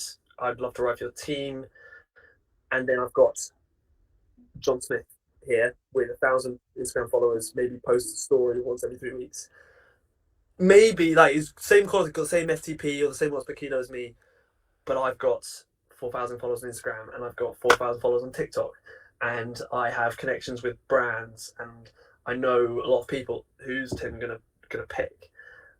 But I don't know. But I have more. The odds are in my favor, and that's something that's what I'm working towards. That's the reason I'm doing all of this, pretty much. I think being a jack of all trades, insofar as being able to market, being able to film, edit, write copy, but then being a master in a couple of niches, being like a really good cyclist, and then having that skill set to build your credibility, I guess, and you build build your CV, because marketing is so powerful. And we spoke about it. I spoke about it at Red, but obviously the emphasis, because everything is fueled, all professional sport in every sense is all just advertising. Like that's the only reason why that's the only reason why Usain Bolt was like quoted as saying that he ate chicken nuggets in like 2010 or something, is because he had like partnerships with McDonald's at the time, and that's worth millions of pounds. And like obviously cycling is a little bit less than that, but you won't be on millions of pounds tomorrow, but hopefully through the leverage, right? The possibilities are unknown, and everything is so fast evolving. And like these traditional brands as well, you have guys in their 30s, maybe 40s, who traditionally worked in the marketing department, where it'd be like a little section in the newspaper, or maybe a TV ad, or maybe it'd just be like in local bike shops with like newsletters and things. But now you have like instant access to all these, I don't want to say it in like a manipulative way, but like young impressionable eyes on like TikTok, where they're going to be following what the cool people are doing and being like, oh dad, look, this man, he's in his mid-20s, Inigo, he's really cool, he's got like 20k followers, he's wearing Lacole, can I wear Lacole? And it's like that's the sort of way that people are making purchases now, right? Yeah, So I absolutely. think it's so powerful that you've gone down that route, and yeah, all power to that. Wanted to just hone on as well was the switch to, because it's been quite a recent rapid growth on Instagram in particular, where you sort of brought over some of the short form like clicky content from TikTok over to Instagram, and it's literally lit up. Like it's been mad to see. Like suddenly it picked up, and you got like reels with like 1 million views, and just it's really gone well. Like, what's your strategy with that? Well, I do know what my strategy is, but I don't know as well. I have to give you a lot of credit, you personally, that you the one that persuaded me to do it. I had been told at the beginning of the year, I was speaking to some people who in like cycling marketing, and they were saying post your TikToks on your Instagram. They'll do really well. People want to laugh. That was what they was quoted, and I saw that and I thought, oh, shut up! You're part of the traditional media marketing thing. You don't know what you're talking about. I'm not going to do that, because I wanted my Instagram to be more aesthetic. We've spoken about this before. I wanted it to be clean. I wanted it to be, my TikTok is good. I'm proud of my TikTok, but it's very, I don't put any effort into the aesthetic of it. It's just I make the content and I post it. And I don't really mind how it looks as long as it does well. I make it look the right way as it does. So I was very, very loath to make my Instagram that way, and I didn't do it very well to start off with. But then one of them did quite well, and I thought it did quite well. It did 10k or 11k or 12k, and I thought, right, okay, so it does work. I'm going to have to do this. And I posted the TikToks, and they did well, and they did really well. I thought, oh my god, it's working. I'm going to carry on doing it, and I've honed in. I know the I use the same hashtags, use roughly the same amount of hashtags. I always change like one or two just to keep it different. I make sure there's the thing about the audio that we were talking about before, where I make sure that the audio is attached to the video. It's the thumbnail, having your face in the thumbnail improves its chances.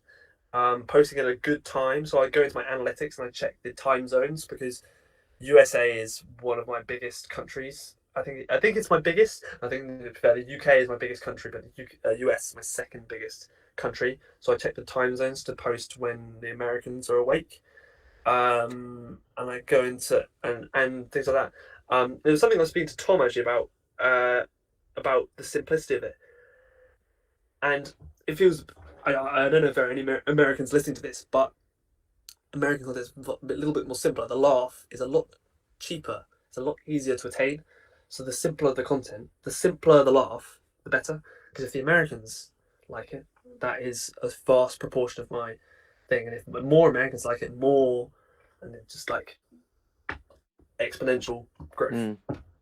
Technology sequence, basically. And you've clearly been very successful in doing that.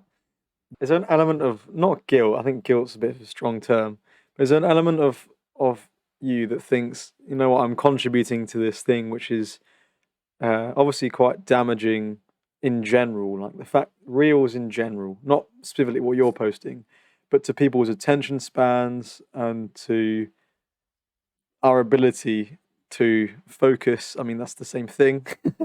I've just reworded it. You know what I'm saying though? Like I think I know exactly there's what you mean. definitely I know a exactly. big literature, and if you follow people like the Hooverman Lab and other neuroscientists and psychologists, they'll tell you the same story. And obviously, everyone's fighting for our attention, right? And reels are just the Yeah, next best way to do it. yeah. Do you feel guilty at all? I'll be brutally honest. I don't. I think about it. It is on my mind, but I don't feel guilty for it. It is something that I have to work on myself. I am awful at losing my mind, just scrolling, losing track of time. I'm particularly at the moment. Actually, I'm not very. I'm in a bit of a trough, to be honest. I keep finding myself scrolling. I actually finding myself scrolling, which is the worst feeling. But it's something I'm working on, which I'll get better on. But I don't feel guilty because I'm not. The thing I always said, it's something I was referring back to saying to Tom, is that I make the reels and the TikToks, I make them for me as much as I make them for everyone else. It's my own creative outlet. It's something where it's almost my own therapeutic process of getting my creativity out, of getting my stuff out. It's sometimes if I've got a problem, or there's something that annoys me, posting something on my channels, maybe about it, or maybe actually not related at all, that can help a lot. Take my mind off it, or make me feel better about it. And sometimes it doesn't work, and sometimes I don't like it, but it's there, and it's going to be there, and it's always going to be there, because it's always also a trace of what I was like, what I was thinking. Because no matter what the post is, it could be a little sunset in Italy, but I'll see that and I think, oh no, I remember that. That was the day that I crashed and I went to the hospital, and I didn't post anything about that, but I remember that day because I posted that picture, and it's that as well. I look back at the reel, I think, oh yeah, that's the day that I had that exam that I failed and felt horrible about it, so I posted this reel. And it's a really good trace of saying, that's where I was then, here, right, this is where I hear it, this is where I am now. So Yeah, it's like a quite clear log of your ups and your downs and your journey. You can laugh and be embarrassed by previous versions of yourself, as I'm sure many of us will be able to do as well. But learning and failing and growing in public in that way as well is almost part of the mantra of this podcast, right? Like it's just doing things. I mean, I love this podcast purely for my own fascination, but the logic is I can bring people who are also interested in these conversations along with me for the ride. And I suppose that's sort of similar with your journey, right? Because you're inspiring people to ride and get out there, and you're sharing motivational stuff as well. But it's also helping you. And I suppose as well, it does speak to the point that previous guest who hasn't been released at the time of recording this mentioned, but Ben Smith, and he said, people are going to be consuming this content anyways. It's not like by you or I not posting, suddenly no one's going to have any reels to watch. And I think you can't really change the structure of the system. And so you got to capitalize the fact that that's where people's eyes are. You got to follow those eyes, but you got to point those eyes in the right direction. I think that's yeah, definitely yeah, the perspective I have now, Well, I have to have that perspective considering I'm also making content myself now. I'd be a hypocrite Yeah, otherwise. So yeah, what yeah. I guess the one final question on the content side is, what's the biggest lesson you've learned about marketing and content creation and yourself? All of that wrapped up in one. What's like the biggest thing, take home message? Well, the very first thing that comes to my mind is it's not as easy as it looks. It is super hard. Do you I think about the people, the brands, purely about the brands that have cracked online marketing, and I'm talking about using social media. People like Ryanair, the people that come to mind, they've absolutely cracked it. I mean, there was Lidl, that tweet about Liz Truss, unbelievable, completely cracked. It's not easy. It's not, and it's a learning process. I'm still learning now. I will be learning in. If I'm still doing it in 10 years, I will still be learning that, guaranteed. Um, but the thing that I take away from it is that it's process. And I used to get really caught up in the video not being perfect, and I would post and I feel really guilty. Like, oh, damn it, I've screwed it up. It's not right. I don't like it. But then sometimes, but now I look back to my feed, I was like, oh yeah, I remember when I made that video. Well, it didn't go so well, but it's all right. But that was ages ago. Why do I care about it now? And so now, if I post a video and I'm not massively happy, I'll be thinking, in 3 months' time, how many videos will I have posted by then? This one's going to get lost in the ether. Why do I care? Why should I care about it? So yeah, I just don't. I care, but I don't care. And the thing I would take away from it is that it's a process. Just roll with the punches. That's my takeaway. Like repeated failure. If you repeat it enough times, frequently enough, then you're going to learn so much faster, I guess. Absolutely. And also just one sort of take home thing I've just thought of on the spot as well, which I appreciate. Not everyone can be producers, and it's a weird kind of mindset, but I guess it would relate to myself and for you as well. It's like the producer, not consumer mindset, which I kind of thought about quite a lot in the last couple of years when I've been doing like vlogging and podcasting and whatnot.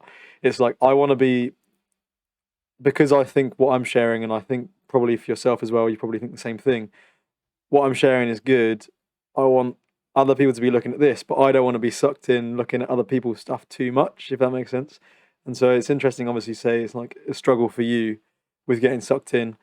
Absolutely the same for me. Like, especially as living on my own as well. Like, it's very easy. You got no one to be. I haven't got my mum shouting at me, going like, Zach. Well, not shouting at me. Like I'm 21, but she always just like, Zach. Like, come on. Like you always tell yourself not to do this. Like, come on, and you don't have that feedback. So, but yeah, the producer non-consumer mindset. That's a really like weird way of saying it, but if you can get into that No, you're right. headspace with whatever you're doing, whether it's content or like work, as opposed, you're the one doing the work and putting in the hours rather than the one talking about the successful person. You want to be the person doing that, and yeah, now you are one of those people. Like when I think of, I'm sure when you think of those riders in the UK that are content creators, you're probably not. It's probably like a handful of people. Probably going to put Red, yourself, and I'm completely not in the loop, so I don't know. But you have those content creators, and yeah, you're Yeah, definitely making a name for yourself. it's Um, really exciting. That's the most exciting thing. I mean, and I mean, I'm very happy. I'm not like I'm very happy with how it's gone. The success is great, and the growth. The growth is so weird to see. Apart from else, I'm looking at my analytics. The percentages blows my mind. But I still got like a long way to go, and I'm looking at people like Cam Jeffers, Francis Cade, Lawrence Carpenter. They are making like that's their career. They are there, and that's not me yet, and that's where I want to go. I'm very pleased with where I am now. The growth is great, but I'm looking at those guys. I think I want to turn up to a race. Like it was so weird. I was at Beaumont and I was racing. I was next to Cam Jeffers, and I just looked across like, oh, what's going on? And he looked at the things that he looked at me and said, "Oh, you're the guy from TikTok." I was like, "Oh my god!" Literally, like, Cam Jeffers was one of the first YouTubers I watched. When I got into like pretty much the reason I worked out that racing was possible. yeah, it was like Uh, 5 years ago, wasn't it? His vlogs and stuff. back when he was that bike shop team up in Preston. Like the The blue jersey. Yeah. that one. And I watched those videos of him going around Preston Park. Thinking, oh, that's so good. I could do that. And he said to me like, oh, they're going to, and I said to him like, mate, you're the reason I'm here. What are you talking about? And it was just the weirdest moment and it's just it's hopefully the possibilities that come from it are just good, but we'll see. And a more wholesome sense as well, not just your kind of personal sponsorship and career ambitions, but you're hoping that you're telling Cam, you're the reason I'm here. 10 years time, you're still racing. And some kid looks at you and goes, mate, you're the reason I'm here. Those God. TikToks. Oh my God. Yeah. I suppose that's the feeling as well. That's beyond you. That would be. It sounds corny to say, but that's the absolute dream. If a junior in like 10 years' time comes, oh mate, I watch your videos. You're the guy who recently. Oh, honestly, that would make my. I would quit. No, you can't quit. You gotta be inspiring. Yeah. I'm really sorry to like keep prolonging this because I realise we need to get on to like what your racing and future ambitions look like. But one of the things I just thought about as well when you're talking about the numbers is like, do you feel like there can be, or do you feel like you have sometimes had a bit of a maybe toxic relationship of like chasing numbers and getting upset when it doesn't go so well? And do you think that can be quite a negative thing as well? Yeah, it can be. It really can be. It's something I've been ever since I started to strategically posting. That's something I've been very conscious of not getting caught up in the numbers. And first of all, I never have paid attention to likes as a statistic. I don't look at that metric. I don't look at the videos and say, oh wow, that's got 100 likes. I don't look at that at all because I don't trust it. A like these days is worth virtually nothing. I mean, I'm flicking through my TikTok page and I find myself just liking the video. I don't even like the video. I just liked it because it was there. So I don't trust it as a metric whatsoever. I go off views, and I've had a little bit of a toxic relationship with views. Sometimes on my TikTok, if a video doesn't do very well, it is a way. It started with reels actually. If a reel doesn't do very well, it's something rats. That's not annoying, but I've created these goals. So back in the day, about a year ago, when I first started doing TikTok, if a video got to 180 views, there was this weird thing about all my videos getting to 180, and it would just always happen. But it was cool at the time. I thought, 180 people, whoa, that's sick. And I would call it like the 180. As long as it makes the 180, that's fine. I've made the 180. Hey, that's a good video. I'm happy. It's beaten my follower count. And then it was 200, and then it was 500, and then it was a K, and then it was my follower count. And now pretty much as long as the video gets more views than my follow count, I don't care. It's great, it's success. I don't mind. If it gets less, either I know why. Generally on TikTok it's a speaking video. For some reason those never do well on my channel. Or it's just not a good video. I think, but at least I know why. It's when it gets bad is when I don't know why. And I'm proud of the video. I'm happy, and it doesn't do well. That eats away at me. But just about everything else I can control. Pretty much. Do you feel like if you were to lose that, you almost put too much of your identity and your value in that? I mean, I asked this question of Tom. What does it mean to be a pro cyclist, and that's your whole identity. What would you be without it? And do you feel like you're making it too much of like you're almost making it a god, right? You're like worshipping this thing as like this is everything that's important. So what happens if that's taken? That's big. Actually, if I lose that burns. That leaves a hole. It's apart from anything else. I'm proud of the content that I've made, and if I lost that, because apart it's a record, I think, oh, if I lose that. I mean, if the numbers go. Yeah, it would because the work I put in to getting to this stage. I was thinking about it when there was a time about 4 or 5 months ago when accounts were getting hacked and people were losing their accounts. I was thinking, I only had like 1,500 followers. I thought, oh my God, I've worked so hard for this 1,500 followers. If my account gets hacked and I lose them, I have to start again. Oh, that's tough. That's really tough. I would probably struggle. Well, I mean, I suppose you won't, at some point, you won't have to imagine, not saying that it's an inevitable thing that's just going to like crash and burn, but like, even with someone like Cam Jeffers, he has his heyday, and then he just becomes a guy in the Conti scene, and like that, no one's whatever they make their idol or their identity or wherever they place their value in with whatever it is. For me at the moment, it's definitely podcasting, but I think, and again, not to take it down like a religious route, like, but fundamentally, I know I'm grounded in my faith is like my worth and identity, and so like it's often a question I wonder of myself, but also of other people, is like where would they find themselves if the thing that they so dearly treasure was taken away, which does happen to everyone at some point in their lives, right? So I don't know how much you want to go into that, but that's just something I'm just thinking out loud. So No, yeah, yeah, it does scare me. but I'm sure with your attitude though of learning and you're able to like apply the kayaking things to this, and likewise you'll apply these lessons to the marketing, and who knows where your journey is going to go. And that brings us nicely into where your journey is going to go. So who have you signed for next season? Well, actually, two teams, I suppose. But yeah, what's the plans? So I'm really excited about next year. Next year, the possibilities and the opportunities, fantastic. And I've got to say, well, the first team I've signed for the first half of the year is La Capella Mafia race team, based in Brighton.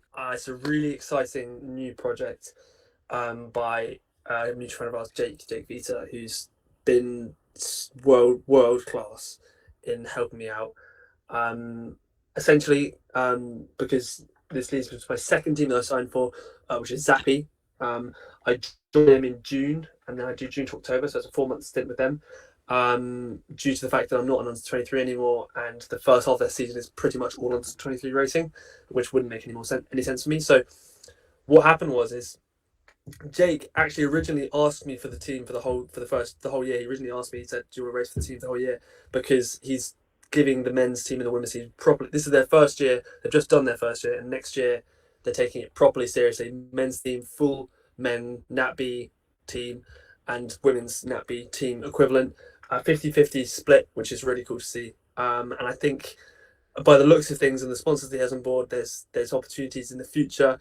2-3 years down the line, who knows? They could go Conti, maybe become a development team, the English British cycling development team. So really, really exciting project. But of course, doing half the year was going to be tricky, and the sponsors I don't think were very susceptible to that idea. But Jake was just world class. He helped me out, and he sold me to the team. He sold me to the sponsors, and said, given my marketability through the social media, which is still talked about, and the fact that I've got a pretty good record on the bike, sort of. He said that I would really help the team, and from that, throw a thank for him for allowing me to have this opportunity. I'm really, actually, genuinely really excited. I know it probably sounds a bit cliche to say, but it's a fantastic opportunity. I'm really excited to get started, because I'm excited for you. Thanks, I'm excited for you. It's going to be really cool. I raced this year for Murder and Pedal Heaven Nicole, which has been great, and I've learned a lot. So I've been racing with Matty Holberg and Jack Freeman, both long time on the team. Jack especially. Jack has been on the scene for like 10 years. Super nice guy. Helped me out so much. I learned so much. Learned so much from him, from everything around just racing and that literally. And it'd be so nice to apply that into a proper team environment. We've got 9 guys on the men's team, and we're going to be able to go to NatBs with full squads. And it's just going to be fantastic to race as a proper team. It's going to be so exciting. It's a rare thing in the UK. From my limited experience in the UK, unless you're at the top level of the Nat A's and the national series, everyone just rides for themselves, and obviously there'll be an element of that, but also just speaking generally, and I intend to, hopefully, if Jake comes on in a future episode, to really delve into what it's like to build a team, especially given the context of where British cycling finds itself in its current state. But I think it's so exciting, as you were saying, the direction and the hard work that he's put in to facilitate that growth. And I really love the prospects for you as well. I love the fact that you got that season of like probably the most exciting team. Maybe I'm biased because I'm from the south, but like it seems like it's one of the most exciting teams in the UK. Like, I don't know what they're doing in Manchester. I totally agree. This is the thing. I'm telling people about it who maybe not exciting at all. I've been saying literally it is the most exciting team because I can't think of another team in the UK that has a 50-50 split, men to women, with the. And I've been speaking to Jake ever since we've agreed to ride with the sponsors that he's got on board, the support the sponsors that are giving us. I don't like they're on a level with sort of with Sun God sort of level support. Maybe not in financially, but in terms of support, the same, virtually the same. And it boggles my mind that these guys want to invest so much in us. And I think that the opportunity is just the best. If you in the following year for 2024, everyone's going to want to be on Lacapella Mafia. I mean, I've had a couple of guys been messaging me about being on teams because they've obviously the British scene is struggling right now. A lot of riders are looking for teams. People have been messaging me saying, "Do you know anyone? Have you got any contacts?" And unfortunately, Lacapella Mafia are full and everything. But I said at the time when they weren't, I said, "Get on Lacapella Mafia. They are a team to remember. They remember the name. 2-3 years time, they're going to be at the top of the scene. They really are. I mean, we're complete underdogs right now. 2-3 years time, you never know. That's what I say. It's a different game. It's not like it was before with traditional media. No. These days, if you get a buzz on social media and you make a loud enough noise, you attract the sponsors. And I love what Jake. I don't want to delve into it too much because I'll talk about it with Jake. But I love what Jake's been able to do in a way that I'm not going to make a comparison, but in the way that I couldn't with the uni team with bringing on sponsors. It's like you only have the pool of people within the uni, so it's like there's only so much you can do in terms of making a loud noise, making it a cool thing to be a part of, and selling it to the sponsors as well. Yeah, unreal. And hats off to Jake and also to yourself for getting an opportunity, and hopefully you can help propel that, right? And whether you're on the team for half a year, you're off to Zappy, but hopefully in that half a year you get the leaderboard, you get the name up there, and hopefully some of your results as well. You're not just doing it for yourself, you're doing it for the team and the continuity and yeah, absolutely. The thing is, Jake has invested so much in me. I am just twice as motivated to invest in him because of the trust he's given me. So absolutely, I'm more motivated. Makes me slightly jealous that I'm not racing. That one season of racing in 2018 and then just nothing since. It's like, oh, if only. But you know what? All I can do is just be happy for those friends that I have, like you and like Chris and Sam as well. I know they're not on the full team. I know you are, but yeah, it's incredible. And then Zappy going back out to Italy. I guess not just Italy, and also just traveling around Europe a little bit as well. Yeah. UCI races, prospects, like that's the next level for those of listeners who don't understand. That's going from like your local races to you got like guys in these races who are they're getting paid full time to ride bikes. So that's a really interesting opportunity. It's gonna be really good. I have the possibility to race Tadej Pogacar. Yeah, 2 times winner of the Tour de France. Yeah, literally be next to him in the peloton. That's pretty crazy. Just like Cable. You're the guy from TikTok. Imagine. Yeah. So good. So really exciting opportunity with Zappy.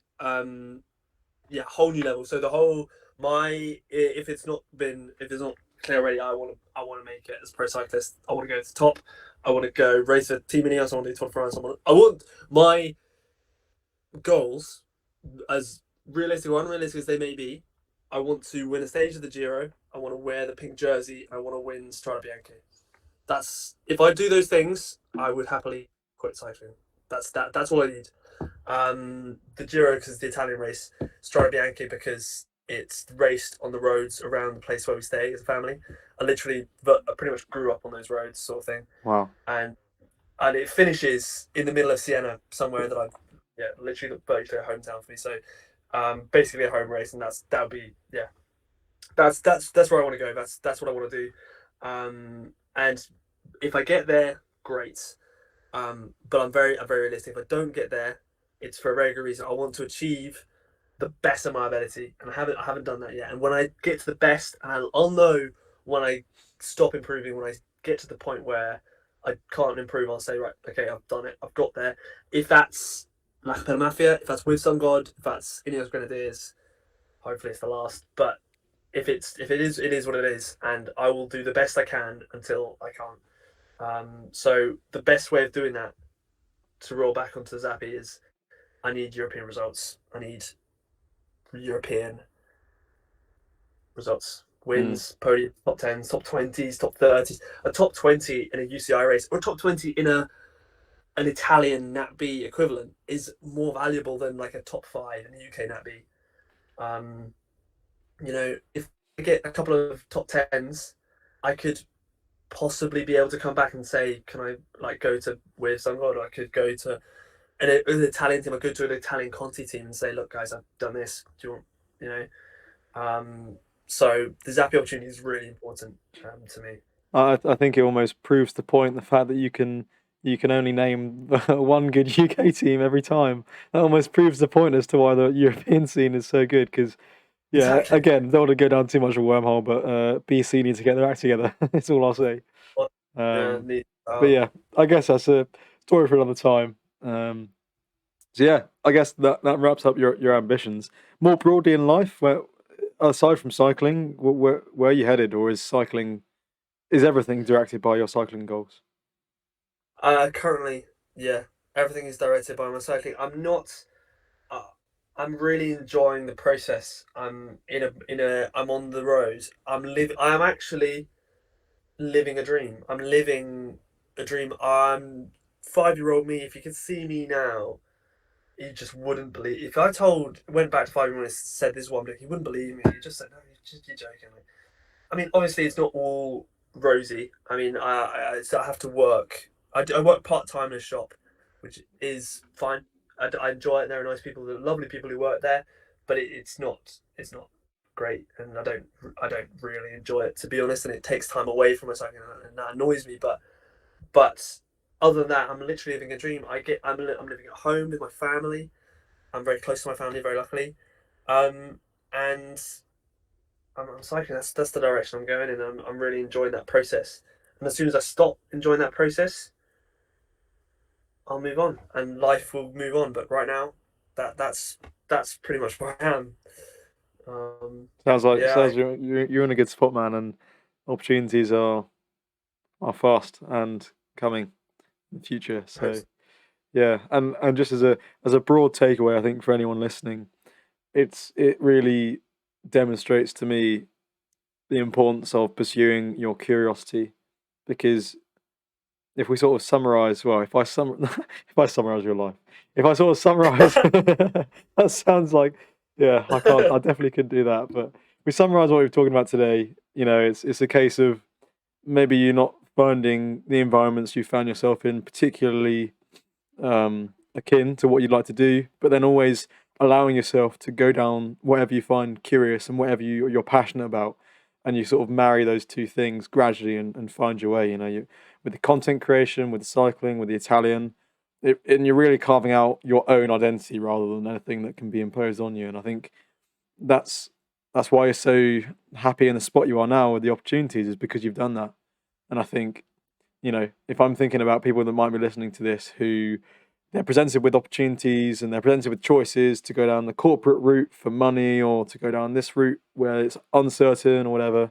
I know not everyone's in the position to be able to do what you're doing. Some people at 18 get kicked out the door, and it's like, yeah, go and fend your life on your own. So we got to play the cards we've been dealt, and I'm just so pleased to hear that it's going so well, and hopefully that can inspire people who are listening and watching to take that action, whatever that means in their life. So thanks, man. Thanks so much. Sorry. No, at all. I just wanted to say one quick thing is an audio that I used on my reel, which I thought really resonated with just what you said. It went something along the lines of, Better to have a short life that is full of what you like doing than a long life spent in a miserable way. not necessarily promoting having a short life, but enjoy what you're doing. If you're not enjoying what you're doing, change. Enjoy what you're doing. Great message. Right, we'll just quickly cut it in. It's 5 minutes since we were recording, but realised I forgot to let people know where they can find you. Where can people find you? I'm at Inigo Hawkings on Instagram. I'm at inigo.cc on TikTok, and that's me. I think I don't. No, yeah. That's where I am. If you're watching us on YouTube, I'll leave a links and whatnot. And one final thing to point, if for some reason you're still listening at this stage of my waffling, is the reason why I've had a bad voice is because I went to Bingo Lingo last night as I'm recording this. So anyway, thanks again. Cheers.